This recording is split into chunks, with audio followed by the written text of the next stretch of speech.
Throwaway account for obvious reasons. I'm William, and for a long time my worst habit wasn't drinking or drugs, it was the quiet, obsessive rush of moving money that wasn't mine. Counterfeiting checks and bank transfers became a passion that almost destroyed me, not because I was good at it, but because I couldn't stop thinking about it once I started.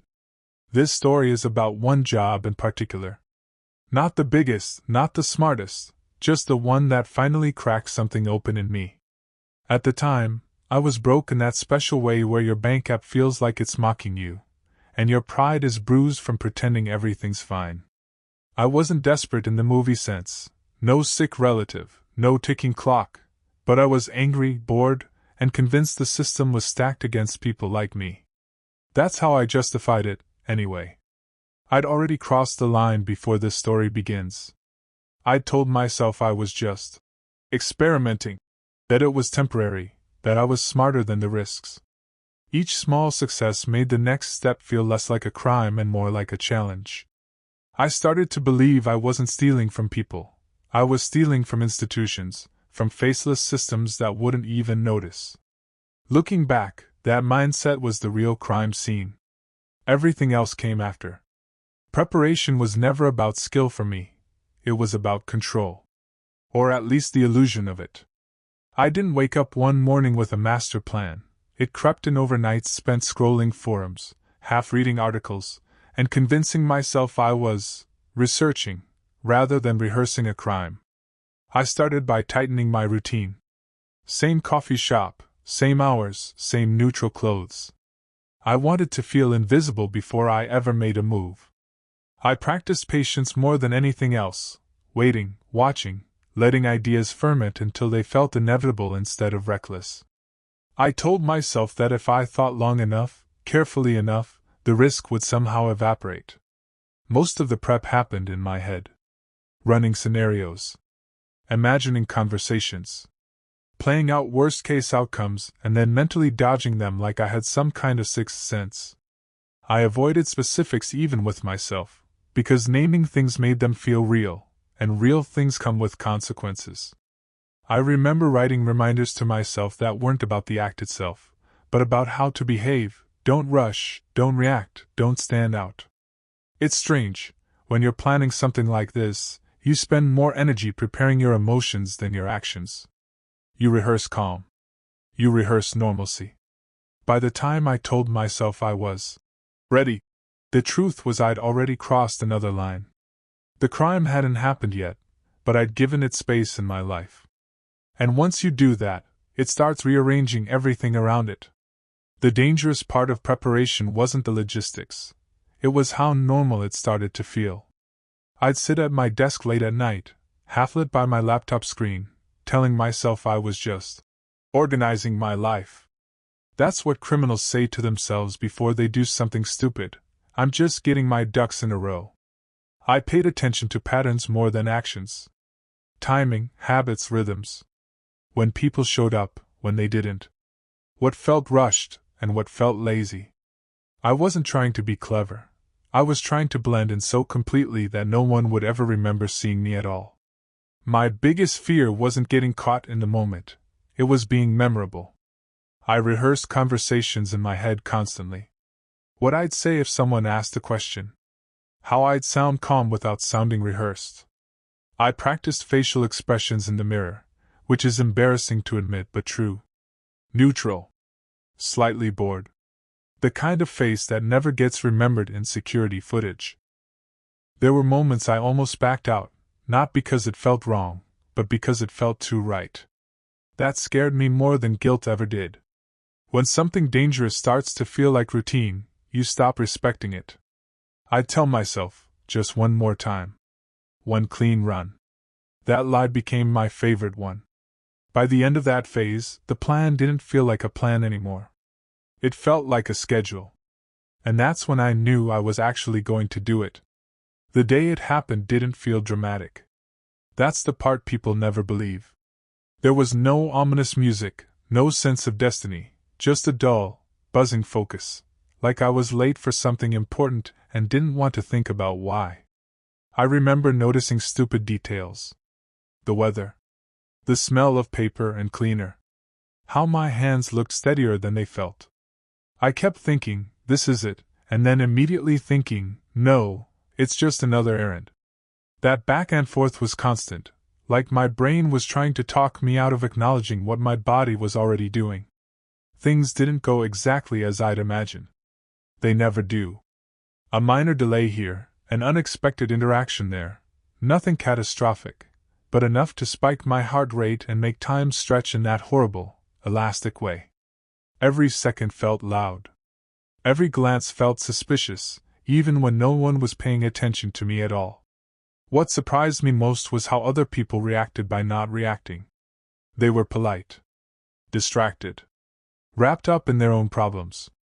I'd built this moment up as a kind of spotlight experience, but the truth was I was just another guy passing through someone else's workday. That anonymity was both comforting and terrifying. When it was done, when there was no more pretending it hadn't happened, I felt a rush so sharp it almost made me dizzy. Not joy. Not relief. Just raw adrenaline, like my body was celebrating something my conscience hadn't caught up to yet. I walked away thinking, I can't believe that worked, which is a dangerous thought to have, because it plants the seed for believing it'll always work. I didn't get confronted right away. That's the cruel part. The silence after the act was louder than any alarm could have been. Days passed, then a week, and instead of relief I felt this slow, creeping paranoia set in. Every unknown number on my phone felt personal. Every email notification made my stomach tighten.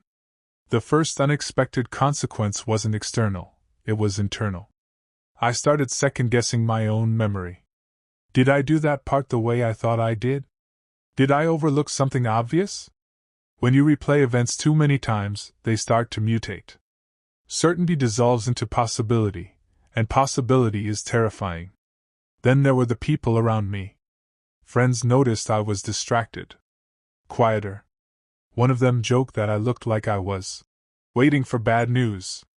I laughed it off, but inside I felt exposed, like I'd left fingerprints all over my own behavior. I became hyper-aware of how much I talked, how much I didn't. I was constantly editing myself in real time.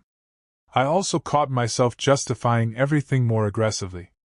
Not out loud, internally. I'd build these elaborate arguments about fairness, about how no one was really hurt, about how the world would keep spinning no matter what I did. The harder I worked to justify it, the more I realized I was arguing with myself, not society. That's when I understood something important. The crime doesn't end when the action does. It follows you. It starts asking questions you don't want to answer, and it doesn't care how confident you felt in the moment. The adrenaline faded faster than I expected. What replaced it wasn't relief or triumph, it was this low-grade, constant hum of anxiety that sat behind everything I did. Eating, working, talking to people, it was all happening with this background noise whispering, "You don't get to forget this." Sleep got weird. I'd either crash hard from exhaustion or lie awake replaying moments that probably didn't matter.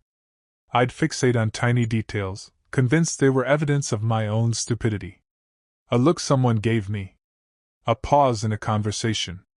A delay that was almost certainly unrelated. Fear has a way of making coincidence feel like fate.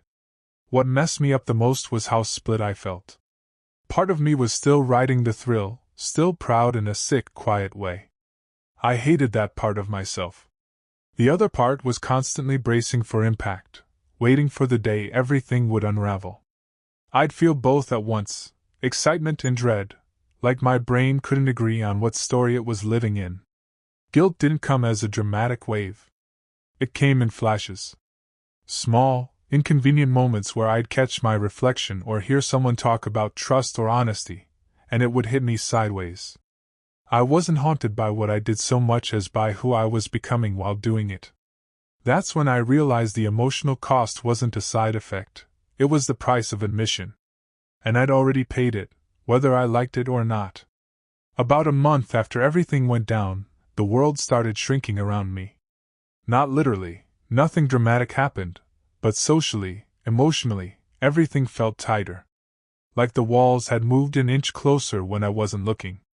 There was a moment that still sticks with me. I was standing in line somewhere ordinary, half listening to two people behind me talking about fraud they'd seen on the news. They weren't talking about me, they couldn't have been, but my name might as well have been floating in the air. I felt this irrational urge to turn around and defend myself, to explain, which is how I knew I was in trouble mentally. I became cautious in ways that didn't make sense to anyone else. I avoided certain places. Delayed things unnecessarily. I'd take long routes just to avoid familiar faces, convinced familiarity itself was dangerous. Every interaction felt like a potential interrogation, even when it was just small talk. I also noticed how exhausting it was to maintain the version of myself that existed before. Smiling at the right moments, reacting appropriately, pretending my mind wasn't constantly running background checks on reality. Hiding something takes more energy than doing it ever did. The scariest part wasn't fear of consequences. It was how quickly I adapted to living like this. Hypervigilance started feeling normal. That's when I realized I wasn't just dealing with aftermath anymore. I was learning how to live inside a lie, and that skill came at the cost of feeling fully human. There was a moment, not a big one, not even a clear one, but it felt like the universe leaned in a little too close. I got contacted about something completely routine. Innocent on the surface. But the wording hit me wrong, like it lingered half a second too long on details I'd convinced myself no one cared about. My chest tightened instantly. I reread the message over and over, looking for subtext that might not have been there at all. I spent hours debating how to respond. Every option felt wrong. Too casual felt suspicious. Too careful felt rehearsed. I finally replied with something painfully neutral, then stared at my sent folder like it might blink back at me. That waiting period, those few hours afterward, were some of the longest of my life. Nothing happened. No follow-up. No escalation. Just silence again. But that brush, real or imagined, shook me more than if something dramatic had happened. It reminded me how fragile my sense of safety was. How everything depended on other people not looking too closely, not caring too much, not connecting dots they didn't even know existed. I started realizing that getting away with something isn't the same as being free. You're only safe as long as circumstances stay perfectly boring, and boredom is not something the world guarantees. After that close call fizzled into nothing, I expected to feel relief. Instead, I felt heavier. Like I was carrying around a bag I couldn't put down because dropping it might make noise. Nothing happening turned out to be its own kind of punishment. When there's no clear consequence, your mind fills in the blanks with every possible ending. I'd catch myself planning for futures I didn't want, imagining explanations, rehearsing apologies, inventing versions of myself that sounded believable under pressure. I wasn't living in the present anymore. I was living in hypothetical courtrooms and imagined conversations. The thrill was gone by then. What was left was a dull resentment, at myself, at the situation, at the fact that I couldn't even enjoy having gotten away with it. I'd wanted money, control, maybe validation. What I got was constant tension and a version of myself I didn't particularly like. I also noticed how isolated I'd become. Not because I was hiding from people, but because I couldn't fully connect with them anymore. Every genuine moment felt risky. Every laugh felt borrowed. It's hard to feel close to others when you're quietly keeping score of what they don't know about you. That's when it hit me. The emotional damage wasn't waiting in the future. It had already happened. I was living inside it. I tried to fix things without actually fixing anything. That was my big mistake in this phase. I told myself I'd balance the scales. In quiet ways, be nicer, be more generous, work harder, stay out of trouble. As if karma accepted installments. I cleaned up my digital life obsessively. Deleted old messages. Closed accounts I no longer needed. Not because anyone asked me to, but because I couldn't stand seeing traces of the person I'd been during that time. Every reminder felt like evidence, even when it was just ordinary clutter. I also caught myself rewriting the story when I thought about it. softening edges, downplaying intent, turning choices into accidents. I wasn't lying to anyone else, I was lying to myself, trying to make the memory easier to carry. But memories don't work like that. The more you try to edit them, the louder they get. The irony is that this was the point where I probably looked the most normal from the outside. Stable. Responsible. Put together. Inside, though, I was constantly negotiating with my past, trying to convince it not to follow me into whatever came next. I didn't realize it at the time, but this was the moment where the crime stopped being something I'd done and started being something I was actively carrying. And that weight was getting heavier by the day. There was a night I almost told someone. Not out of bravery, out of exhaustion.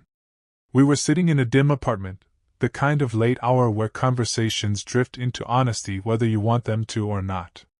They were talking about mistakes, about how people carry things longer than they should. I remember staring at a crack in the wall and feeling my heart thud in my ears, like my body had already decided to speak before my brain caught up. I didn't say it. But I came closer than I ever had. What stopped me wasn't fear of consequences. It was fear of collapse. I realized that once the words were out, I wouldn't get to control how they landed. The version of myself I'd been maintaining, careful, edited, acceptable, would be gone. I wasn't sure who'd replace him. That near confession messed me up for weeks. It showed me how badly I wanted out, how heavy the secret had become. It also showed me how trapped I was by my own silence. I wasn't protecting myself anymore. I was containing myself. After that, I understood something brutal. Secrets don't just isolate you from others. They isolate you from the version of yourself that knows how to be honest. And once that distance grows, finding your way back isn't simple. I spent a long time expecting a knock that never came. That's not poetic, it's literal. Every unexpected sound outside my door made my pulse jump. Every official-looking envelope felt heavier in my hands than it should have. I lived in a constant state of almost, like consequences were buffering just out of view. But time kept passing. Weeks turned into months. Life, annoyingly, went on. At some point, I had to confront the possibility that this was it. That I wasn't going to be dragged into a dramatic reckoning or forced into a clean, cinematic ending. I might have actually gotten away with it. And instead of relief, that realization made me feel hollow. Getting away with something sounds like winning until you realize there's no finish line. No moment where someone tells you it's officially over. You just wake up one day and realize the fear has dulled into something quieter and more permanent, like a scar you only notice when you touch it. I started asking myself uncomfortable questions. Not will I get caught? But can I live like this? Can I keep building a future on top of something unresolved? Can I trust myself when I know what I'm capable of rationalizing? That's when I understood, even if the world never held me accountable, I still had to decide what kind of person I was going to be next. I didn't have a dramatic turning point where I vowed to become a better person at sunrise. It was quieter than that. I just stopped chasing the feeling. Stopped feeding the part of my brain that lit up at shortcuts and justifications. Not because I'd become moral overnight, but because I was tired, bone-deep tired, of carrying a secret that never shut up. I made practical changes that looked boring from the outside. Cut ties with habits that nudged me toward that headspace.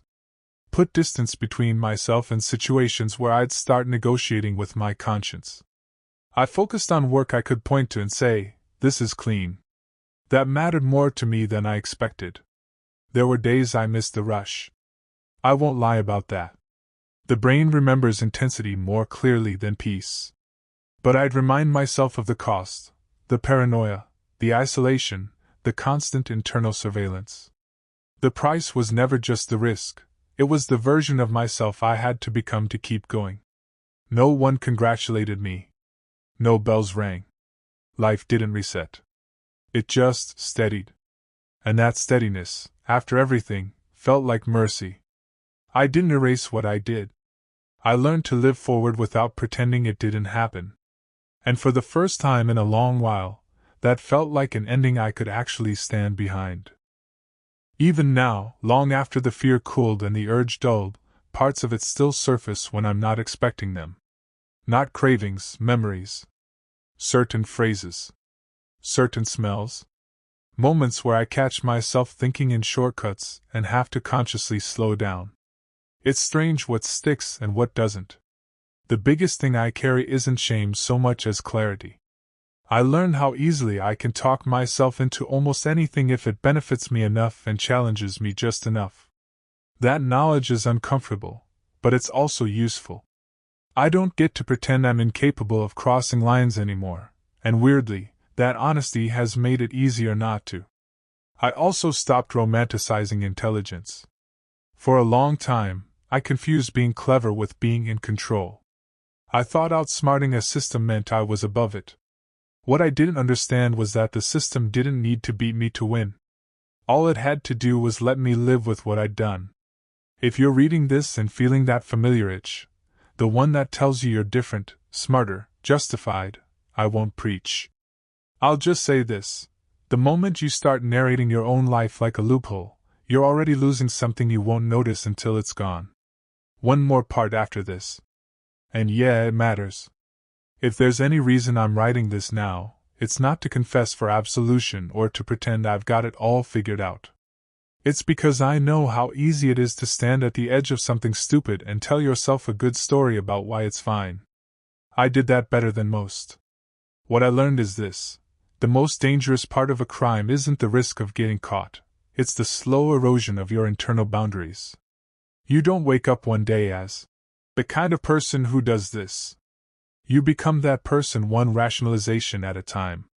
And once that shift happens, it doesn't stay neatly contained to one part of your life. If you're tempted by the idea of easy money, clever shortcuts, or outsmarting a system you think deserves it, ask yourself something brutally honest: who do I have to become to keep this secret? Not just today, but tomorrow. Next year. When you're tired.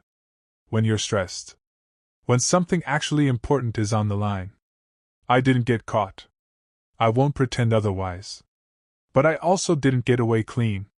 I lost a version of myself that slept easily, spoke freely, and didn't constantly audit his own thoughts. Getting that back took longer than the crime ever did. So if you're standing where I once stood, thinking one story won't hurt, walk away. Not because you're afraid of consequences, but because you should be afraid of how convincing you can sound when you're wrong. That's my life story. Take it or leave it. I just hope you don't have to learn it the hard way.